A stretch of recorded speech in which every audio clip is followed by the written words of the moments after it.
I stood at the doorway of the study holding a cup of coffee when I heard my boyfriend calmly evaluating me during a video conference. She's comfortable, but not marriage material, just a transitional partner. 3 years of a relationship were priced and graded by a single sentence, waiting to be cleaned up before his ex-girlfriend returned to the country. Later, at a charity cocktail gala, he publicly introduced me as a friend, letting that woman step on me for her amusement. Everyone thought I would fall apart. But instead, I smiled, announced my engagement, and walked away. When I heard that sentence, I was holding the coffee I had just brewed for Daniel. The door to his study was slightly ajar. I hadn't meant to eavesdrop, but my name suddenly slipped out through the crack. Emma? She's comfortable, but not marriage material. Daniel's voice was as cold as iron railings in winter. Through the door, I saw his back. On the video conference screen were 3 men in suits. A transitional partner, he continued, lightly tapping his fingers on the desk. Lily is coming back next month. I need to clean up this relationship before then. The coffee cup trembled slightly in my hands. The scalding liquid splashed onto the back of my hand, but I felt no pain. My mind was like a broken radio, repeating the same words over and over. Comfortable, not marriage material. Clean it up.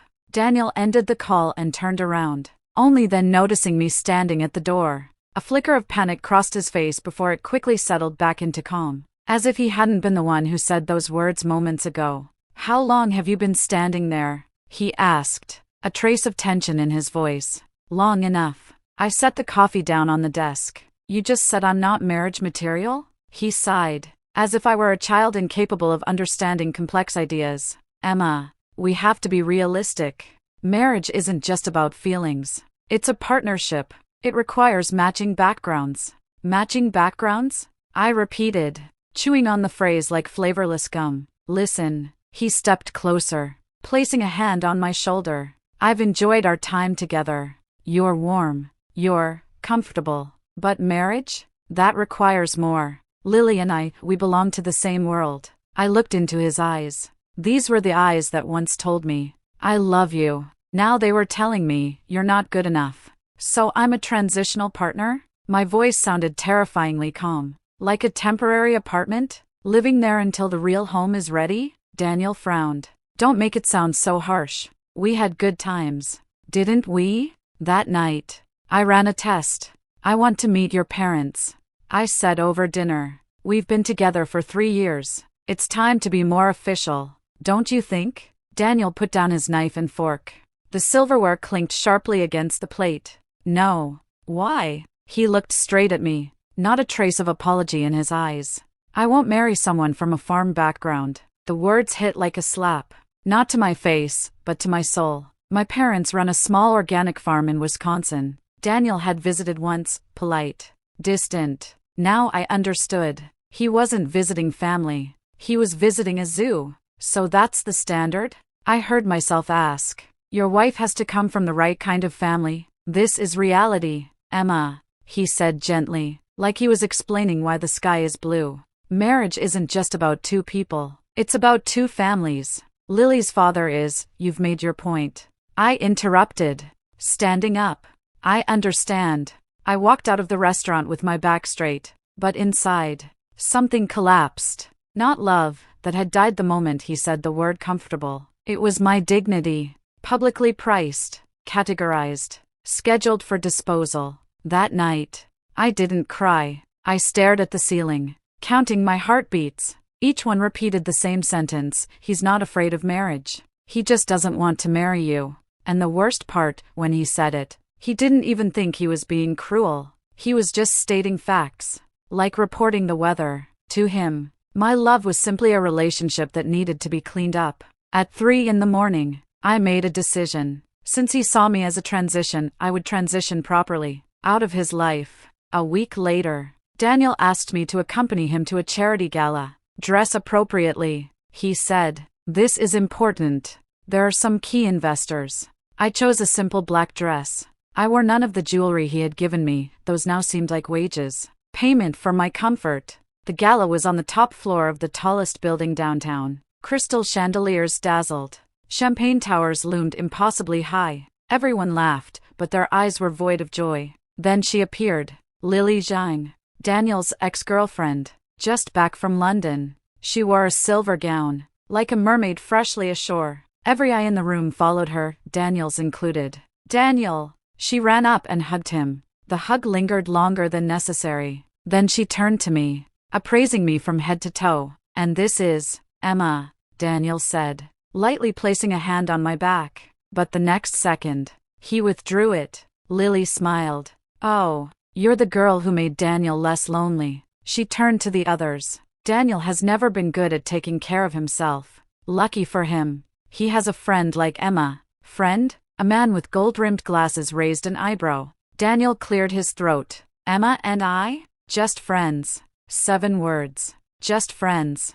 I stood there, feeling as if I'd been stripped bare in public. 3 years of living together. Countless I love yous. Now reduced to just friends. Lily added softly, finishing the cut, "You're really down to earth. Emma, I envy how simple your life is." Murmurs rippled around the room. Someone whispered, "I heard she's from a farm." I pressed my palms against each other until my nails left deep marks. The pain kept me grounded. Daniel whispered to Lily, entirely forgetting I existed. Her hand lightly rested possessively on his arm. Then, a waiter accidentally bumped into me, spilling champagne on my dress. "Oh my gosh!" Lily gasped. "Quick, wipe it." Although this dress probably isn't expensive, all eyes turned toward me. Daniel's expression was a mixture of embarrassment and anger. I had made him lose face. I took a deep breath. Then I smiled. A real, bright smile. "Thanks for your concern, Lily," I said, loud enough for everyone to hear. "Actually, this dress was for my engagement. But it's fine. I'll be married soon anyway. I can just buy another one." Dead silence. Daniel's face went pale. Lily's smile froze.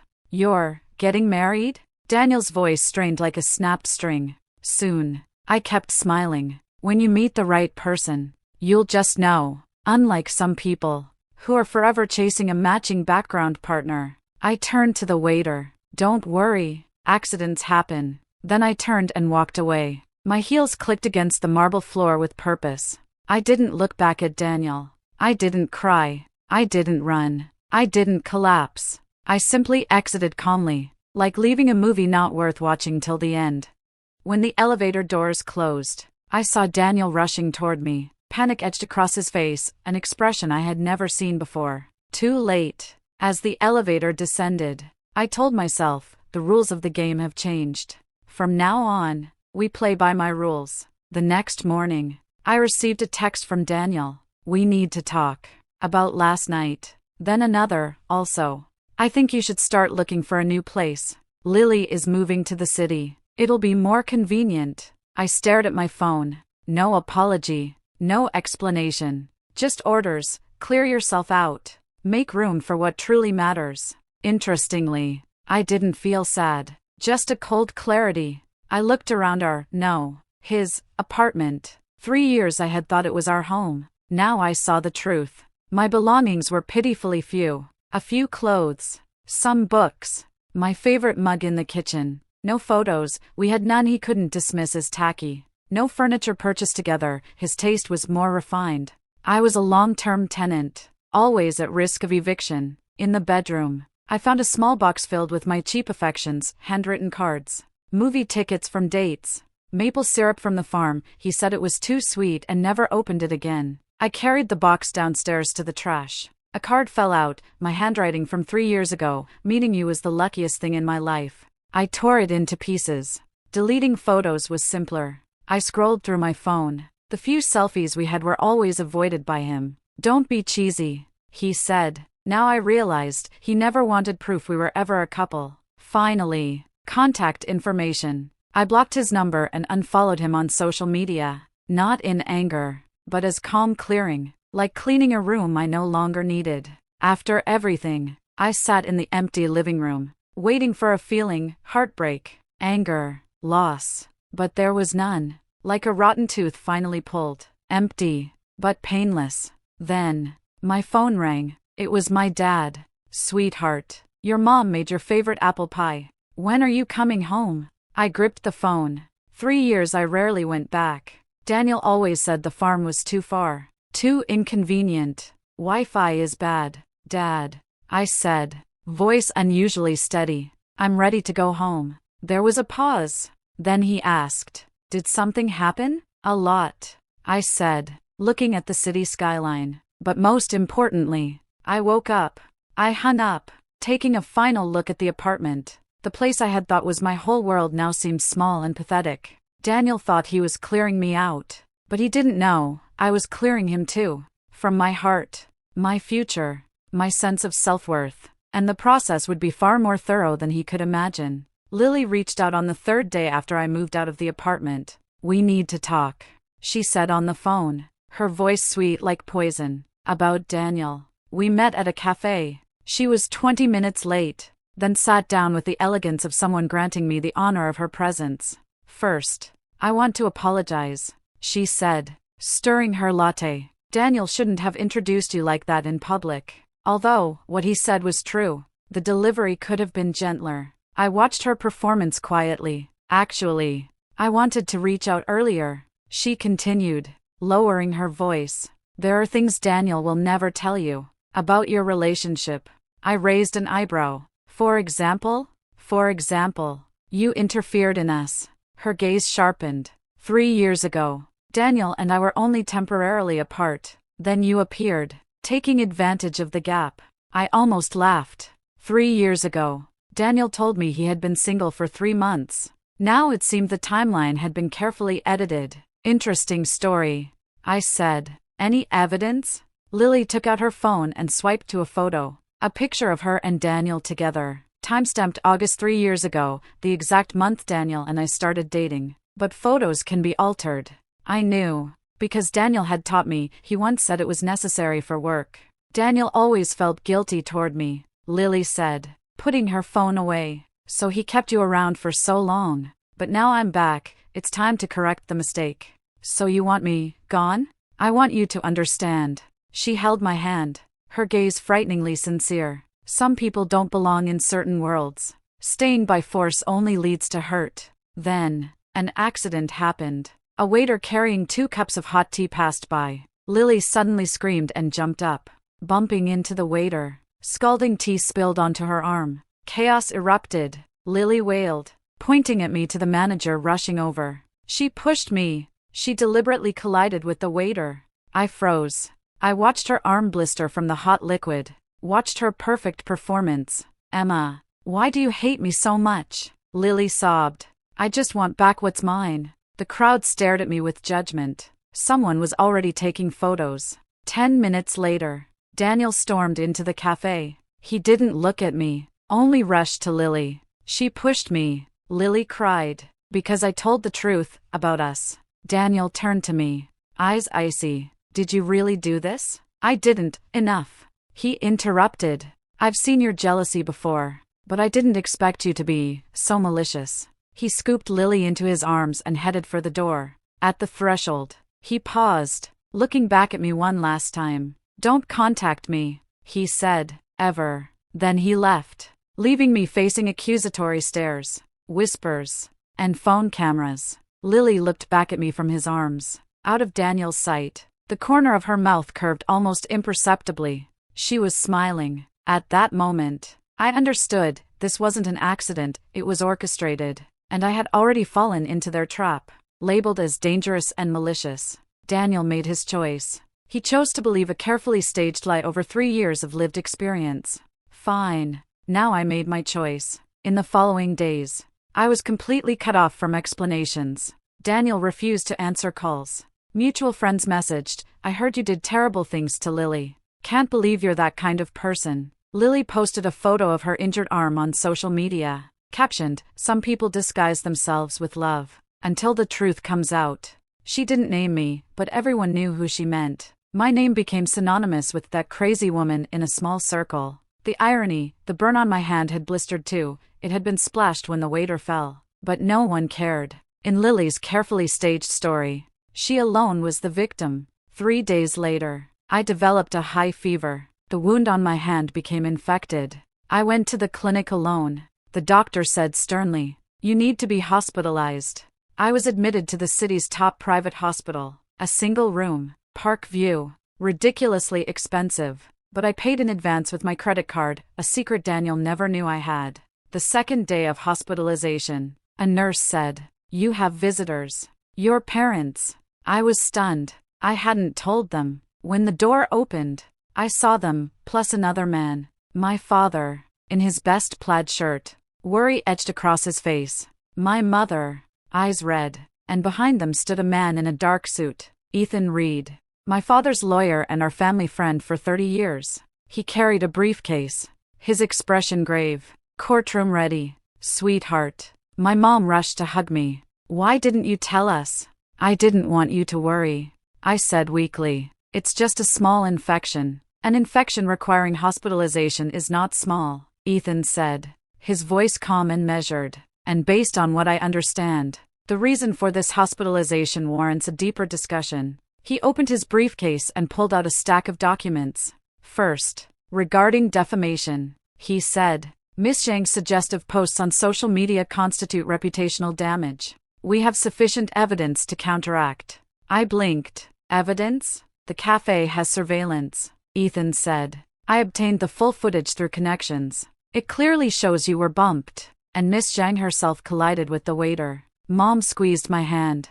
"How could that girl slander you like this?" "Because she wants Daniel," I said softly. "And I'm an obstacle." My father's expression hardened. This gentle farmer's eyes now sharp as knives. "Then it's time she learned she picked the wrong person," Ethan continued. "Second, regarding Daniel Chen, his venture capital fund is seeking Series B financing. Its main investment focus is agri-tech and food supply." He looked at me. "Interesting, isn't it? He looks down on farm backgrounds, yet wants to make money from agriculture." I sat up straighter. "What are you implying, Ethan?" "You, my dear, control the potential success of his business," Ethan said, leaning slightly forward. "If you choose to." I looked out the window at the city that had once made me feel small. Now, the perspective had reversed. "I don't just want to influence him," I said, calm and firm. "I want him to understand what he lost." Mom stroked my hair. "How do you want to proceed, sweetie?" I looked at Ethan. "First, I need to recover. Then, I need a plan." "The plan is ready," Ethan said, "but execution requires your consent. This time, we aren't protecting you. You're taking the lead." I nodded. My fever made my head ache, but my mind was exceptionally clear. Daniel thought he had power over me. He didn't know the real power had just walked into the room, and it was on my side. 2 weeks later, I was discharged. I moved into a penthouse downtown, one of my family's city properties. For 3 years, I had pretended to rent a small apartment to match Daniel's lifestyle. Ethan arranged everything, including my official return. The opportunity came quickly. Daniel's fund was holding its annual investor dinner. I received an invitation, not as Daniel's friend, but as a representative of a potential investor. Entering the venue, I felt the eyes on me. I wore a custom navy blue gown, simple but perfectly tailored. My hair was in an elegant updo. No jewelry, except a watch on my wrist, my grandfather's heirloom, worth more than Daniel's annual income. Daniel's hand holding his champagne glass trembled when he saw me. Lily clutched his arm, her smile stiff. "Emma," Daniel approached, lowering his voice. "What are you doing here?" "I was invited." I smiled. "I'm representing the Wisconsin Organic Agriculture Group." His face changed. That was one of his largest potential investors. Always contacted through an anonymous representative. Never seen in person. "You represent?" "Precisely. My father is the founder and CEO," I said, "and I've just been appointed VP of Business Development." Lily chuckled. "Don't joke, Emma. We all know your family is what?" A voice cut in. Ethan Reed stepped beside me, suit sharp, presence commanding the room. "Miss Zhang, please continue." Lily opened her mouth but said nothing. Daniel looked from Ethan to me, his mind clearly calculating frantically. "I don't understand." "Very simple," I said, loud enough for everyone to hear. "The investments you've been chasing come from the very background you despised." Ironic, isn't it? The room fell silent. People began gathering around. Daniel's face flushed, then paled. "Emma, no matter what game you're playing, this isn't a game," I interrupted. It's a lesson. Let me teach you the first rule: real power doesn't need to show off. It just exists. A white-haired gentleman, one of the most respected investors in the industry, approached. Emma Green. He greeted warmly. Your father said you'd be here. So, you finally decided to step from behind the scenes? Yes, Mr. Anderson. I smiled. It's time. This is Daniel Chin. Anderson turned to Daniel. Your fund invests mainly in agri-tech, correct? Then you need to meet Emma. Her family controls half of the organic food supply in the Midwest. Dead silence. I could see Daniel's mind unraveling. 3 years of prejudice shattered against the facts. Half of the supply? He repeated. Actually, 58%, Ethan said calmly, including recent acquisitions. Lily's hand slid from Daniel's arm. Her face went pale. I turned to Daniel, speaking only to him. Remember what you said? I won't marry someone from a farm background. Now I understand. You didn't refuse to marry me. You weren't worthy. Then I raised my voice to the whole room. Actually, I have good news tonight. I'm engaged. The crowd gasped and congratulated me. Daniel's expression looked like he'd been hit. Fiancé? Someone asked. At that moment, the host of the dinner, one of the city's most powerful businessmen, walked over, naturally placing his arm on my shoulder. It's me. Ethan Reed smiled. Though she made me wait a long time. It wasn't true. Ethan and I were like uncle and niece. But it was part of the plan, to deliver a double blow to Daniel. Daniel completely lost control. Impossible, Emma. You and him? Problem? Ethan asked coldly. Or did you think Emma was only fit to be a transition period? Someone in the crowd gasped. That word clearly struck a nerve. I glanced at Daniel one last time. Oh, and one more thing. Regarding our investment in your fund, after evaluation, we determined your values don't align with our corporate philosophy. So regretfully, we are withdrawing all investment intentions. You can't, Daniel's voice trembled. We already did, Ethan said. In fact, several major investors received our evaluation report this morning, regarding how you manage personal relationships and what that reflects about your business judgment. Lily grabbed Daniel's arm. Let's go, but Daniel shrugged her off, staring at me. You schemed against me? All these 3 years. It was acting? I stepped closer, locking eyes with him. No, Daniel, those 3 years. I truly loved you. Every choice you made proved that love was a mistake. Now I'm just correcting it. I turned and walked away, Ethan at my side. Through the crowd, I heard Lily panic. Daniel. Our investment, my dad's money. Daniel didn't answer. Outside, the night wind blew. I inhaled deeply. Feeling? Ethan asked. Like finally breathing fresh air. I said. Then I added. Phase 1 complete. Ethan nodded. He will try. People like him can't accept failure. I know, I said. Which is why I'm ready. I looked at the city lights. For the first time in 3 years, I felt free. Not because I won, but because I no longer needed his approval to define my worth. That was the true victory. Ethan was right. Daniel couldn't accept failure, especially not losing to a woman he once considered temporary. Daniel started texting. At first, his messages were angry. You lied to me for 3 years. You and your family were acting the whole time. Then they became questions. Did you ever love me? Or was it all a plan? Finally, they turned into pleading. Emma, let's talk. I made a huge mistake. Give me a chance to make it right. I didn't reply. Not out of anger, but simply because I had no interest. Like trash you've already thrown away, you don't care about it anymore. So he escalated. The first week, he started appearing outside my apartment building. The security guard stopped him, but he stood across the street, staring at my window. The second week, he found my office. The front desk politely but firmly refused him. Yet every day he sent flowers, extravagant, expensive bouquets, with long apology letters. I donated the flowers to the hospital, and shredded the letters. The third week, he publicly questioned Ethan at an industry conference.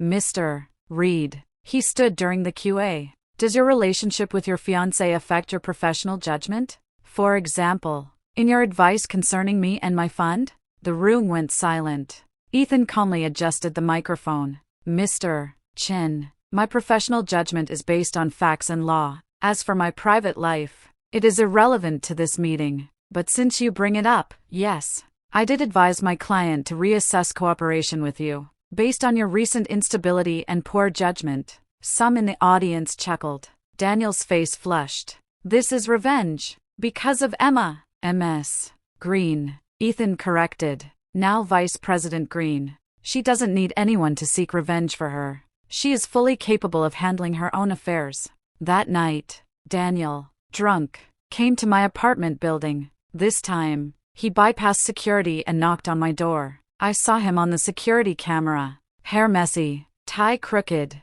holding a nearly empty bottle of whiskey. Emma, I know you're inside. Open the door. I dialed the security captain and Ethan's number. Should we call the police? The captain asked. Wait, I said, then opened the internal intercom. Daniel. He froze, then lunged at the intercom. Emma, please, let me explain. You're already explaining, I said calmly. With your current behavior, this is why I left you. Not because you chose Lily, not because you humiliated me, because you are, at your core, a child who cannot face failure. I was wrong. I was blind. He pounded the wall. I love you. I really, no. You don't love. I interrupted. You love control. When you control me, you love me. When you cannot, you shame me. Now that you've lost control entirely, you're breaking down. Security arrived. 2 men restrained him. Let go of me. He struggled. Emma, we have 3 years of memories. You can't just, I can, I said through the intercom. And I already did. Goodbye, Daniel. I hung up. His voice faded outside. The next day, things got worse. I received a package with no sender information. Opening it, I froze. Inside were all the small gifts I had given him over 3 years, the ones I thought he had discarded. Every item carefully preserved. There was also a stack of printed photos, our few photos together that he had posted and deleted from social media. On top was a letter. You said I never loved you. Then explain this. I kept everything. Lily was what I thought I wanted. But you are what I wanted. Come back to me. Otherwise, I don't know what I'll do. The last line sent chills down my spine. If I can't have you, no one can. Ethan arrived that afternoon with a security expert. This is a threat, he said seriously. We need a restraining order. He's just venting, I said, though my voice wavered. Look at the last line. Ethan pointed. If I can't have you, no one can. Classic control threat behavior. He will not stop. The security expert examined the package. No fingerprints. Clearly handled with gloves. This person is careful. At that moment, my phone rang. Unknown number. I answered. Silence. Only breathing. Then, did you get my gift? Daniel's voice. Calm. Terrifyingly calm. I hit record. Daniel, this is harassment. This is love. He said. Remember what you taught me? Love is persistence. So I persist. I need you to stop contacting me. I need you back. So we both need each other. His voice twisted into a smile. By the way, is Ethan next to you? Tell him he took what's not his. He hung up. Ethan's expression was grave. Enough. This is a legal matter now. I nodded, feeling a chill. This wasn't a heartbroken ex. This was a man losing control. And the scariest part, I created him. No, I corrected myself. I didn't create him. I tore off his mask, revealing the real him. And the real him was dangerous. The restraining order was granted the next day, but Daniel ignored it. He changed numbers to continue calling, sent gifts under fake names, created social media accounts to post our old photos, captioned, "My eternal love." Lured away by power and money, Lily joined in. She gave a small newspaper interview, telling my story, how I was designed out of true love by a wealthy girl. In the story, I was a scheming heiress, deliberately hiding my identity to test men. Daniel was the sincere but deceived victim. Lily was the good girl trying to protect her love but framed. Absurdly ridiculous. Yet some believed it. The internet loves simple stories, rich girl toys with poor boy. Ethan's response was a double strike, legal action plus capital. First, he released the full cafe surveillance footage, clearly showing Lily colliding with the waiter herself. Public opinion instantly flipped. Then, He contacted Daniel's fund's major investors, presenting evidence of Daniel's recent behavior, harassment, threats, public defamation. How can someone like this manage other people's money? Ethan asked calmly. Within a week, 3 major investors withdrew. Daniel's fund faced collapse. But that wasn't enough. Daniel struggled. He posted long articles on professional platforms, accusing me of using family capital to oppress entrepreneurs. So Ethan made his second move. He publicly released a document, an analysis of Daniel's fund portfolio, showing over 30% of investments went to his father's company and Lily's family businesses. This isn't venture investing, Ethan stated. It's using investors' money to subsidize related parties. A serious conflict of interest. Regulatory agencies launched investigations. Daniel's last attempt to contact me was through my father's farm office. Tell her, he said to my father's assistant over the phone. If she doesn't retract everything, I'll expose all the secrets of her family's farm. The secrets. What he didn't know, our family had no secrets. Only transparent operations and 3 generations of accumulated reputation. But that statement gave Ethan the final legal weapon, clear evidence of attempted extortion. The arrest happened when Daniel tried to break into my parents' home. Wisconsin police are not as lenient as city security. He was detained for violating the restraining order, harassment, and attempted extortion. In court, I saw him for the last time. He wore a crumpled suit, dark circles under his eyes. Seeing me, he tried to stand but was held down by bailiffs. Emma, he rasped. Tell them it's not true. Tell them you love me. I testified calmly, stated the facts without emotion. The judge asked Daniel if he had anything to say. He stared at me. I just want to know one thing. Those 3 years, was there ever a moment that was real? I was silent for a moment. I was real once, I finally said. But you weren't. You loved the version of me you imagined, obedient, humble, grateful for your favor. When you discovered the real me had my own power, you couldn't accept it. He shook his head. No, it's not like that, it is, I said softly. I wasn't tempted by Ethan or money. I woke up, and now you need to wake up. The game is over. The judge issued the verdict, 6 months imprisonment, 2-year probation, mandatory psychological counseling, permanent restraining order. Outside the courthouse, Lily waited for me. She had lost weight. Her makeup smeared. Are you satisfied? She trembled. You ruined him. No, I said. He ruined himself. I just refused to cover for him. I've lost everything. She cried. My social circle, investments, everything, because you built everything on lies. I said, when lies collapse, of course they take everything down with them. She opened her mouth but couldn't respond. I turned away. Ethan was waiting by the car. Is it over? He asked. For him, yes, I said. For me, it's just beginning. The car moved, and I watched the city fly by. I didn't feel the thrill of revenge, only a deep, calm certainty. That thought, brewing for months, finally took form in my mind. I didn't lose him. I just outgrew him. And outgrowing someone you once admired is ultimate liberation. 1 year later, I was in a hotel room in Geneva, preparing for a speech at the UN Food Summit the next day. My first major international appearance as head of international affairs for my family's group.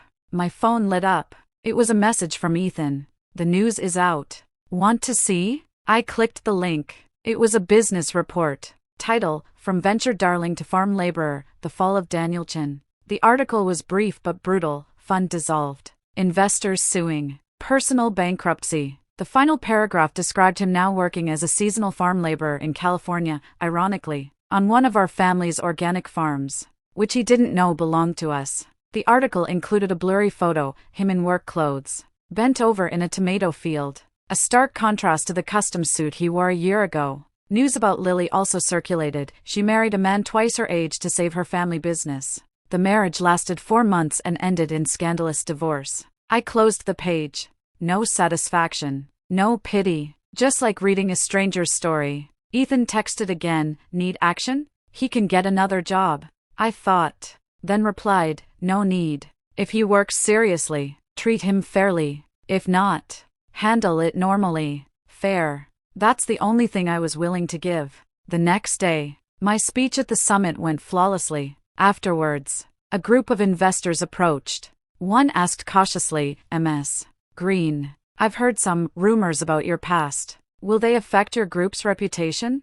I smiled. My past made me who I am today, and my present is feeding millions through sustainable agriculture. Which do you think matters more? The person nodded awkwardly and stepped back. That evening, at the celebration dinner, I met Mr. Anderson again, the same elder who first recognized me at Daniel's dinner a year ago. I watched your speech today, he said. Your father must be very proud. He wants me happy, I said, and I am happy now. Because you won? He asked meaningfully. Because I'm free, I corrected. Free to be myself, without hiding or apologizing. He raised his glass. To your true self. To my true self. After the dinner, I walked alone along Lake Geneva. The night breeze was cool, the water shimmering in the moonlight. My phone screensaver was a photo, my parents on the farm porch, smiling. News from home, this year's apple harvest is abundant. I had succeeded, not by returning to the past, but by returning to my roots as a new person. I was not a city failure fleeing, nor a vengeful ex plotting payback. I was Emma Green, farm girl and business leader, fragile and strong, once humble for love, now standing for myself. In the distance, Ethan approached. He had finished a conference call. All good? I asked. All good, he said. Your father asked if you can come home next week. Apple pie is waiting. I laughed. Truly, relaxedly. Tell him I will. We walked along the lake. No words. Just comfortable companionship. You know, I finally said. I used to fear I'd never escape the impact of that relationship. Like his mark would always be on me. Ethan listened silently. But now I understand. I continued. That experience did not define me. It was just a chapter in my life. And I am the author of the whole book. He nodded. A book worth reading. I stopped, gazing at the lights across the lake. The phrase that had been forming in my heart for months finally took shape. I was never replaceable. I was just invisible to those unworthy of me. And now, I was fully visible to myself and to the world. That was the ultimate reversal, not destroying him, but becoming someone he could never imagine, reach, or understand. Then, calmly moving forward, under the moonlight, my shadow stretched long, but I stood tall, like a tree finally rooted, having weathered the storm, deeper, steadier, and more alive. Tomorrow, the sun would rise as usual, and I would stand in the light,